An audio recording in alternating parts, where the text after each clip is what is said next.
श्रीमद्कुंज विहारिणे नमः। श्री स्वामी हरिदास विजयतेतराम। भगवान श्री शंकराचार्य के जन्म संबंध के विषय में बड़ा मतभेद है। कुछ लोगों के मत के अनुसार ईसा से पूर्व की 6वीं शताब्दी से लेकर 9वीं शताब्दी पर्यंत किसी समय इनका आविर्भाव हुआ था। कल्याण के वेदांतांक में यह सिद्ध किया गया है कि आचार्यपाद का जन्म ईसा से लगभग 400 वर्ष पूर्व का है और यही बात मठों की परंपरा से भी प्रमाणित होती है। अस्तु किसी भी समय हो, केरल प्रदेश के पूर्णा नदी के तटवर्ती कलांदी नामक गांव में बड़े विद्वान और धर्मनिष्ठ ब्राह्मण श्री शिव गुरु की धर्मपत्नी श्री सुभद्रा माता के गर्भ से वैशाख शुक्ल पंचमी के दिन इन्होंने जन्म ग्रहण किया। इनके जन्म के समय वृद्धावस्था निकट आ जाने पर भी इनके माता पिता संतानहीन ही थे। अतः उन्होंने बड़ी श्रद्धा भक्ति से भगवान शंकर की आराधना की और उनकी सच्ची और आंतरिक आराधना से प्रसन्न होकर भगवान शंकर प्रकट हुए और उन्हें एक सर्वगुण संपन्न पुत्र रत्न होने का वरदान दिया। और इसी के फलस्वरूप न केवल एक सर्वगुण संपन्न पुत्र ही बल्कि स्वयं भगवान शंकर को ही इन्होंने पुत्र रूप में प्राप्त किया।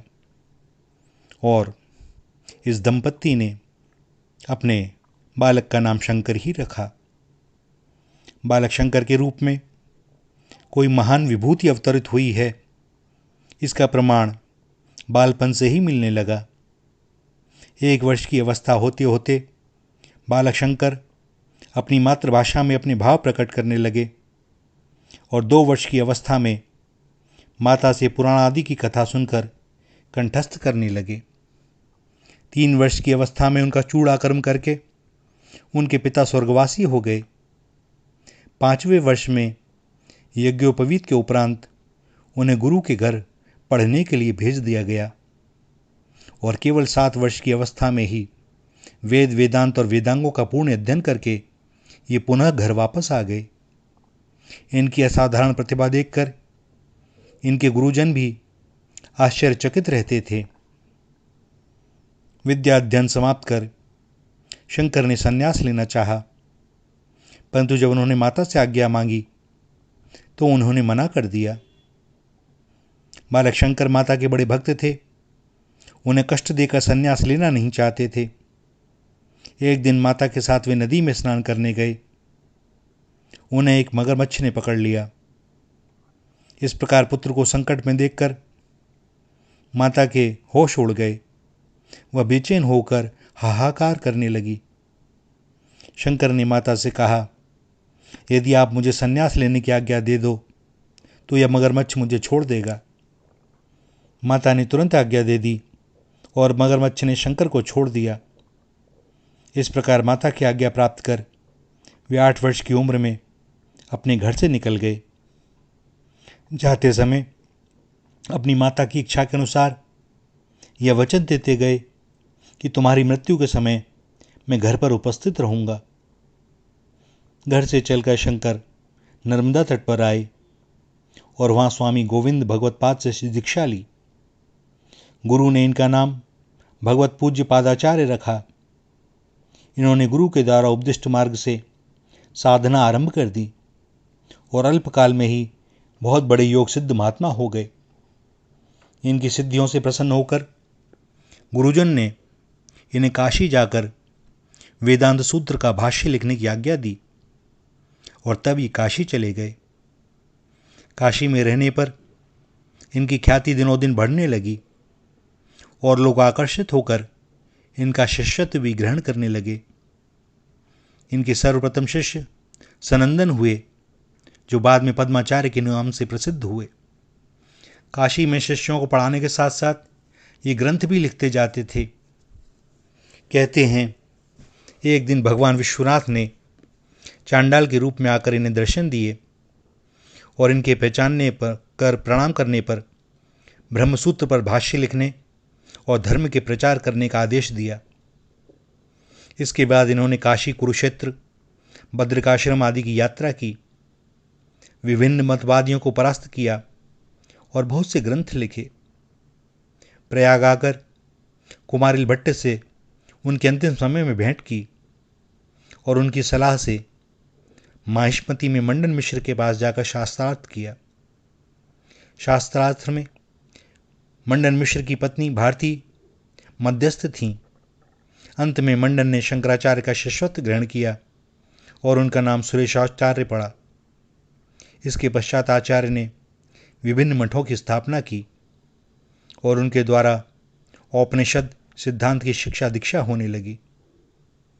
एक बार कापालिक ने आचार्य से एकांत में प्रार्थना की, आप तत्वज्ञ हैं, आपको अपने शरीर का मोह नहीं। मैं एक ऐसी साधना कर रहा हूं जिसमें मुझे एक तत्वज्ञ के मस्तक की आवश्यकता है। यदि आप देना स्वीकार करें तो मेरा मनोरथ पूर्ण हो जाएगा। आचार्य शंकर ने कहा, भाई ठीक है, किंतु किसी को मालूम ना होने पावे। मैं अभी समाधि लगा लेता हूं, तो मेरा सिर काट के ले जाना। आचार्य ने समाधि लगाई और वह कापालिक सिर काटने ही वाला था कि पद्माचार्य के इष्ट देव नरसिंह भगवान ने ध्यान करते समय उन्हें सूचना दे दी और पद्मपाद ने आवेश में आकर उस कापालिक को मार डाला। आचार्य ने अनेकों मंदिर बनवाए, अनेकों को सन्मार्ग में लगाया और कुमार का खंडन करके भगवान के वास्तविक स्वरूप को प्रकट किया। इन्होंने मार्ग में सभी मतों की उपयोगिता यथास्थान स्वीकार की है और सभी साधनों से अंतःकरण शुद्ध होता है ऐसा माना है, क्योंकि अंतःकरण शुद्ध होने पर ही वास्तविकता का बोध हो सकता है। अशुद्ध बुद्धि और मन के निश्चय एवं संकल्प भ्रमात्मक ही होते हैं। अतः इनके सिद्धांत में सच्चा ज्ञान प्राप्त करना ही परम कल्याण है और उसके लिए अपने धर्मानुसार कर्म, योग, भक्ति अथवा और भी किसी मार्ग से अंतःकरण को शुद्ध बनाते हुए वहां तक पहुंचना चाहिए। भगवान शंकर ने भक्ति को ज्ञान प्राप्ति का प्रधान साधन माना है और वे स्वयं भी एक बहुत बड़े भक्त थे। कुछ लोग उन्हें प्रच्छन्न बौद्ध कहते हैं, किंतु वस्तुतः वे ज्ञान सिद्धांत के अंतराल में छिपे महान भक्त थे, अतः उन्हें प्रच्छन्न भक्त कहा जा सकता है। प्रबोध सुधाकर के श्लोकों से यह सिद्ध होता है कि आचार्यपाद भगवान श्री कृष्ण के अनन्य भक्त थे और उनकी वन भोजन लीला की झांकी किया करते थे और उनसे प्रार्थना करते थे। ऐसी ही उनकी एक झांकी और उनकी प्रार्थना कि श्री यमुना जी के तट पर स्थित वृंदावन के किसी मनोहर बगीचे में, जो कल्प वृक्ष के नीचे की भूमि में चरण पर चरण रखे बैठे हैं, जो मेघ के समान श्याम वर्ण हैं और अपने तेज से इस निखिल ब्रह्मांड को प्रकाशित कर रहे हैं, जो सुंदर पीतांबर धारण किए हुए हैं तथा समस्त शरीर में कर्पूर मिश्रित चंदन का लेप लगाए हुए हैं, जिनके कर्ण पर्यंत विशाल नेत्र हैं, कान कुंडल के जोड़ से सुशोभित हैं, मुख कमल मंद मंद मुस्कुरा रहा है, जिनके वक्षस्थल पर कौस्तुभ मणि युक्त सुंदर हार है और जो अपनी कांति से कंकण और अंगूठी आदि सुंदर आभूषणों की शोभा बढ़ा रहे हैं, जिनके गले में वनमाला लटक रही है और अपने तेज से जिन्होंने कलिकाल को परास्त कर दिया है तथा जिनका गुंजावली विभूषित मस्तक गूंजते हुए भ्रमर समूह से सुशोभित है।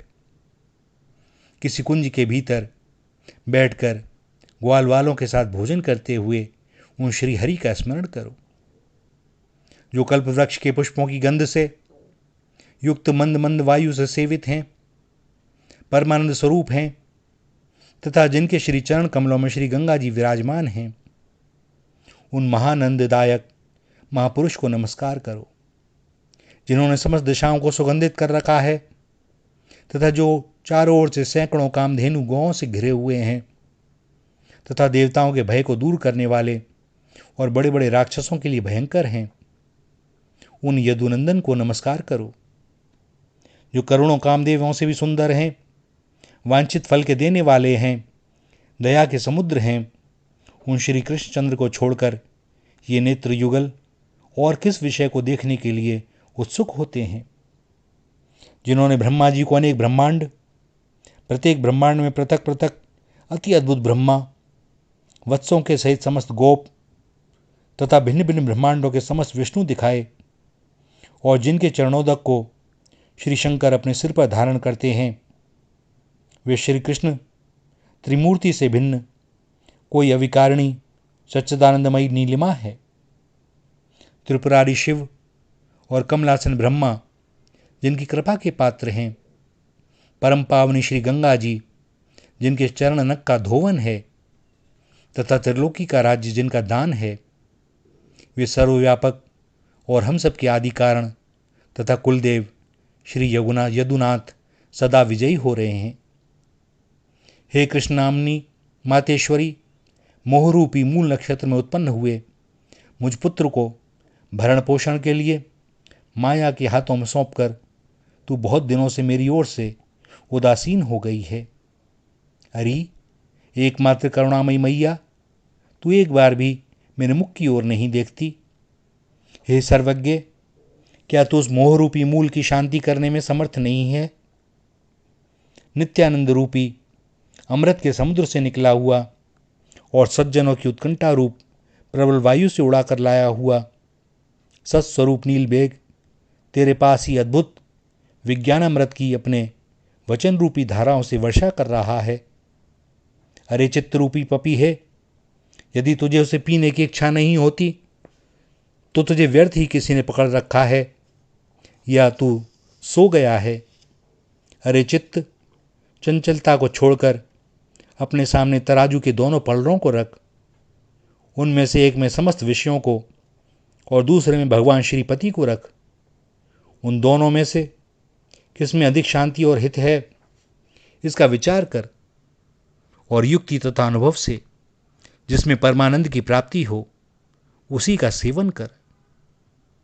कोई लोग तो सकामोपासना के द्वारा नित्य प्रति अपने किसी अभीष्ट फल की प्रार्थना किया करते हैं, और कोई योग तथा यज्ञादि अन्य साधनों से स्वर्ग और अपवर्ग की याचना करते हैं, किंतु श्री यदुनाथ के चरण कमलों के ध्यान में ही सदा लगे रहने के इच्छुक हम लोगों को लोक से, दम से, राजा से, स्वर्ग से और मोक्ष से क्या काम है? जिनका कोई अन्य आश्रय नहीं है, ऐसे कछुई के बच्चे जिस प्रकार दूध आदि आहार के बिना ही केवल माता की स्नेह दृष्टि से पलते हैं, उसी प्रकार अनन्य भक्त भी भगवान की दया दृष्टि के सहारे ही अपना जीवन निर्वाह करते हैं। उपरोक्त प्रार्थना से भगवान शंकर की भगवान श्री कृष्ण के संबंध में उनकी अनुभूति और भक्ति का यथेष्ट पता लग जाता है।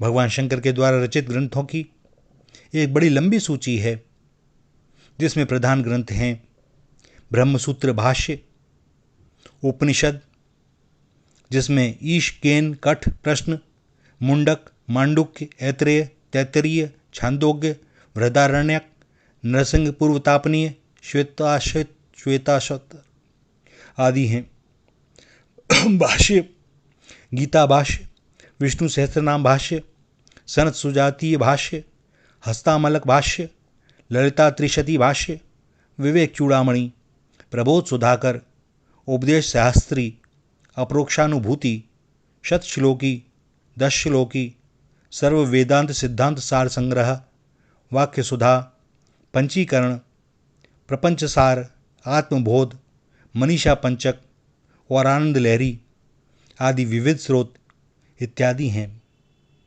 भैया, भगवान शंकर वास्तव में भगवान शंकर का ही प्रतिरूप हैं। उन्हीं के द्वारा इस पुण्य भूमि भारतवर्ष में मठों की स्थापना हुई, और भारतवर्ष में स्थापित ये 4 मठ, जहाँ पर पूज्य शंकराचार्य विराजते हैं। हमारे सनातन धर्म की